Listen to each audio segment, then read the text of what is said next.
Hello mga kakulay, welcome. Good morning, good afternoon, good evening kung anong oras man ninyo ito mapanood. Welcome po kayo sa aking YouTube channel, Color Mix TV. Ayan, for today's video po. Ngayon, may kunti akong pasilip lang sa minadali kasi.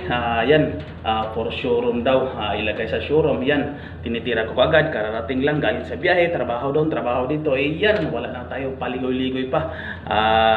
Titirahin ko muna yung para sa showroom, yung sample para kuan na talaga, pang kuan doon, pang plaster na doon sa showroom na Woodstein, brown red mahogany yung kulay niya. Ayan, titirahin ko, ipakita ko lang kung paano ko siya ginawa ng formulation. Kunting pasilip lang. Ngayon hindi muna tayo mag-tutorial. Pasilip ko muna yung madali ang gawa ko. Paano ko siya ginawa ng formulation, anong mga kulay ang ginagamit. Ayan, tara, let's go.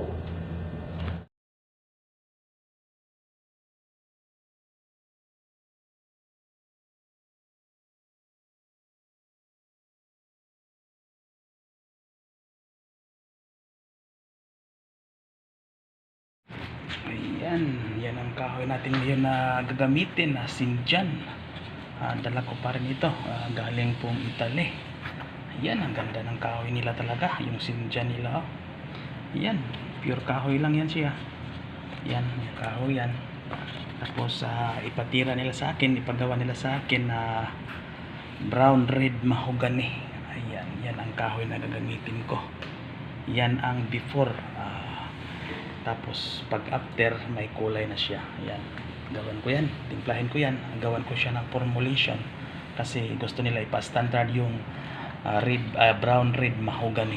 Yan, yan ang kahoy na gagamitin. See, kahoy pa lang maganda na. Yan, kung ganito yung lamisa mo, tapos ganito yung mga furniture mo, ganitong kahoy ang gagamitin.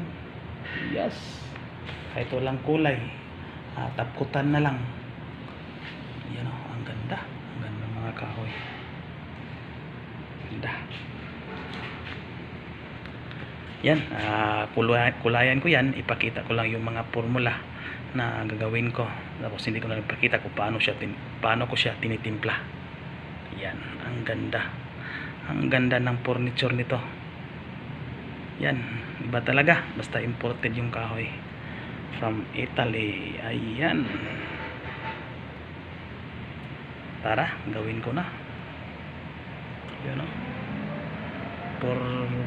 para sa showroom itong ginawa ko. Itong kahoy ang gagamitin para maiba naman.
Ayan, nasa drawing section na ako, nasa patuyuan ako, nasa kwarto na ako na maraming paglam. Ayan, patuyuin ko na yan hanggang bukas. Tapos bukas balikan ko yan kung ano ba talaga siya. Yan, sa drawing section tayo, drawing room, iba yung kulay niya, para siya nagba-brown, pero maganda talaga siya. Maganda talaga yung kahoy niya. Yun o, sos, pangyayamanin yung kahoy talaga. Yan, ready na yan, pang showroom bukas. Yan, kung makuha yan. Ang tinatawag na kulay yan ay brown red mahogany. Ayan, yung kahoy na yan galing pala sa Italy. Yung pagpunta ko doon, ayan, dala-dala ko yung kahoy na yan. Ayan, yan kasi yung iba, kasi yung kahoy niya iba, yung design yan, no? Maganda yung design talaga, kumbaga yayamanin talaga. Yun, no? Ang ganda, galing.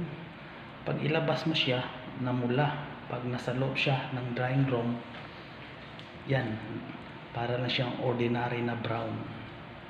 Yan ba, nag-iiba-iba yung kulay niya. Yan talagang maganda. Yan, o, so, ang ganda ng design. Kuan pala yung ginagamit ko na top coat, semi-gloss clear, automotive lacquer lang po siya ang pinagamit para sa showroom. Kasi ito display ito para sa showroom. Ayan, ganda talaga siya. Ayan, update ko lang kayo bukas pag natuyo na. Ayan, o, ganda talaga. Ganda ng design, ganda ng grano ng kahoy. Update ko lang kayo bukas. Ayan, isang gabi siya pinatuyo ko. Yan, binalikan ko, like, yan, tuyo na po siya. Semi-gloss po siya na automotive lacquer paint. Ayan, ang ganda niya.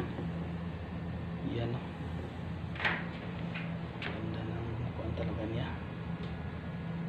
Yan, yan na po, yan ang kuha natin. Yan ang brown red mahogany. Ayan, ganda talaga niya. Simple siya na kulay. Yan, tapos yung formulation dyan, ipakita ko sa inyo. Tapos yung code dyan, paano siya lalabas, paano timplahin yung ganitong kulay. Tapos may code yan siya. Yan po ang code niya. Yan, Woodstein po yan. Tapos itong B, pangalan ko yan. Bawat kulay na ilabas yan, naka-code yan sa akin. Yan ang kan ko. Pag ito lang orderin na number, tapos lalabas na itong ganitong kulay.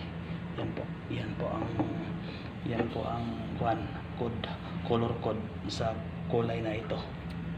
Ayan, lahat ng kulay may code yan, nakatatak yan sa akin, nakapangalan yan sa akin. Lahat ng mga kulay dito, nilagyan ko yan ng mga pangalan ko. At least kung mawala man ako, mag-i-exit naman ako, kung maalis na ko dito, siyempre maalala nila ako, hindi na mawala-wala yung pangalan ko sa may letrang B. Ayan, yan talaga, yan, ganda niya. Yan na po ang for showroom natin. Tingnan nyo, hindi siya masyadong makintab, hindi siya masyadong matte, nasa katamtaman siya, kumbaga semi-gloss lang. Ayan, tapos ipakita ko sa inyo yung formula niyan, paano ko yan ginagawa, ilang gramo, paano ko yan tinitimbang. Yan, yung formula lang yung ipakita ko sa inyo. Ayan, ang ganda talaga. Yan, salamat. At ipakita ko sa inyo yung formula. Ayan, ito yung formulation sa kulay na to, na brown red mahogany. Ayan, yan na po, equivalent isang litro lang. Yan na po ang final niya na formula sa kulay na to. Ayan, yan na po. Ayan, tapos pagkatapos niyan, i-encode ko na to sa computer. Tapos dalhin na naman sa Italy. ipakita for production. Ganon yung paggawa ng mga standard na kulay, yung mga bagong kulay. Yan na po yung formula niya, isang litro lang. Ganon yung ginagamit ko, mga dyed yan lahat, tapos 2 thinner. Ganon lang kasimple, or ganon lang kahirap paggawa ng mga formula sa mga kulay. Ayan, maraming salamat sa inyo. Salamat sa walang sawang suporta, at God bless.